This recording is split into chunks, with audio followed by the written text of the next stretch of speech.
लेकिन हमें तो आइडिया भी नहीं है कि सारी तैयारी सही हुई भी है या नहीं, और नई नवेली बहू का स्वागत किस तरह से किया जाता है। अब कलश में क्या क्या भरकर रखना है ये उन्हें पता नहीं था, लेकिन फिर भी सारा सामान रेडी कर वो अब खुश होकर दुल्हा दुल्हन का इंतजार करने लगे। तभी मैंशन पर कुछ गाड़ियों का काफिला आकर रुका। अरमान एक बार फिर से सिंघानिया मैंशन में एंट्री कर चुका था। आस्था की मामी ने आस्था को घूंघट उठाने से सख्त मना किया था कि वो किसी भी कीमत पर घूंघट नहीं उठाएगी जब तक कि वो अपने ससुराल नहीं पहुंच जाती, और आस्था ने ठीक ऐसा ही किया था। आस्था को कार से उतारने वाला वहां कोई नहीं था। तब एक नौकर ने आस्था के लिए कार का दरवाजा खोल दिया। आस्था नीचे उतर गई, लेकिन उसने घूंघट ओढ़ रखा था, इसीलिए उसे रास्ता समझने में मुश्किल हो रही थी। उसने हल्का सा घूंघट उठाकर नासमझी में इधर उधर देखने की कोशिश की, लेकिन उसे सिर्फ और सिर्फ मार्बल का फर्श ही दिखाई दे रहा था। उसके अलावा उसे कुछ और नजर नहीं आ रहा था। तब अचानक दादाजी आए। उन्होंने देखा कि आस्था पीछे रह गई और अरमान लंबे लंबे कदमों से चलता हुआ मैंशन की ओर जा रहा है। दादाजी ने आवाज लगाते हुए कहा, अरमान ठहरो, तुम इस तरह से बिना दुल्हन के मैंशन में एंट्री नहीं कर सकते हो। जाओ, दुल्हन को भी अपने साथ अंदर लेकर आओ।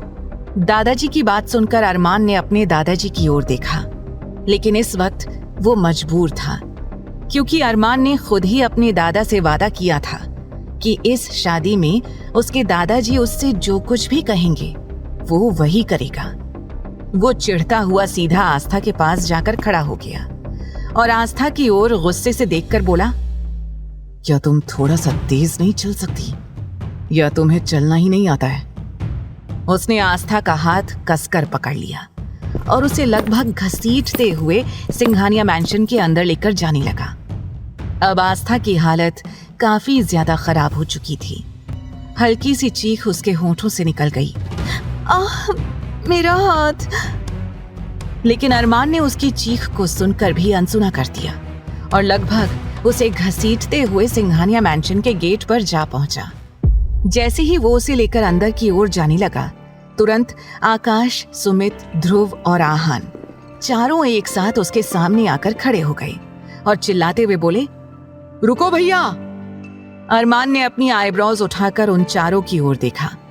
एक पल के लिए चारों उसकी आंखों को देखकर डर गए, लेकिन आहान ने थोड़ी हिम्मत करते हुए मुस्कुरा कर कहा, ब्रो, आप इस तरह से अंदर नहीं जा सकते। हमने बहुत सारी मूवीज और फिल्मों में देखा है कि जब भी कोई नई बहू आती है तो उसका अच्छी तरह से स्वागत किया जाता है। तो क्या हुआ अगर हमारे घर में कोई लेडी नहीं है तो?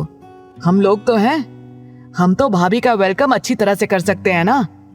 अब जैसे ही आहान ने ये कहा, अरमान गुस्से से उसकी ओर देखकर बोला, लगता है कुछ ज्यादा ही छूट दे दी है मैंने तुम्हें। तुमने बहुत कॉलेज का बहाना बना लिया। कल से तुम मेरे साथ ऑफिस आओगे, समझे? अरमान की बात सुनकर आहान की हालत खराब हो गई और वो कहने लगा, नहीं नहीं भाई, आप कैसी बातें कर रहे हैं? मतलब मैं ऑफिस जाकर क्या करूंगा, और इस बात का ऑफिस से क्या लेना देना? हाँ और कल से तो मेरा बहुत इंपॉर्टेंट असाइनमेंट स्टार्ट होने वाला है। भाई आप नहीं जानते कितना सारा कॉलेज का काम करना है मुझे। सुमित भी हामी भरते हुए बोला, देखो अरमान, तुम इस तरह से बात को घुमा नहीं सकते हो, ठीक है?